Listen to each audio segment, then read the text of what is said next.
सत्ता पक्ष और विपक्ष के हंगामे की वजह से संसद को 9 फरवरी सुबह 11 बजे तक स्थगित कर दिया गया है।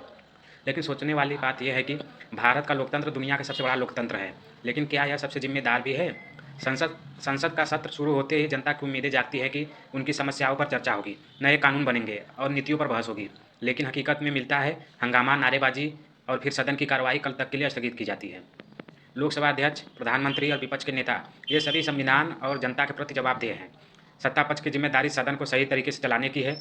विपक्ष का काम सरकार को घेरना है, लेकिन क्या घेराव सिर्फ शोर शराबे से ही संभव है? पीठासीन अधिकारी का कर्तव्य है कि वे अनुशासन बनाए रखें, लेकिन जब सदन स्थगित होता है तो नुकसान सिर्फ समय का नहीं बल्कि उस टैक्स का होता है जो एक गरीब आदमी नमक की थैली खरीदने पर भी चुकाता है। एक आंकड़े के मुताबिक संसद की कार्यवाही चलाने का खर्च करोड़ों रुपए प्रति घंटा है। जब सांसद हंगामा करके सदन की कार्यवाही रोकते हैं तो वे सिर्फ एक दिन बर्बाद नहीं करते, बल्कि देश के विकास की गति को रोकते हैं।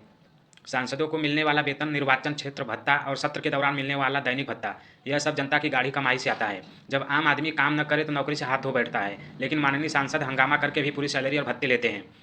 नो वर्क नो पे का नियम सांसद पर भी लागू होना चाहिए। हंगामा करने वाले सांसदों को सिर्फ सदन से निलंबित कर देना काफ़ी नहीं है। असली सजा तब होगी जब उनके आर्थिक हितों पर चोट लगेगी। संसद कोई पिकनिक स्पॉट या अखाड़ा नहीं है, यह नीतियों का निर्माण केंद्र है। यदि यहाँ काम नहीं होता तो वेतन और भत्तों का भुगतान अनैतिक है। अब समय आ गया है कि जनता यह मांग करे कि जितने घंटे सदन स्थगित रहे उतने समय की सैलरी सभी संबंधित सांसदों के वेतन से काटी जाए। हंगामा करने वाले सदस्यों पर भारी जुर्माना लगाया जाए। सदन के कामकाज की एक परफॉर्मेंस ऑडिट रिपोर्ट हर सत्र के बाद सार्वजनिक की जाए। नेताओं को यह समझना होगा कि वे मालिक नहीं है।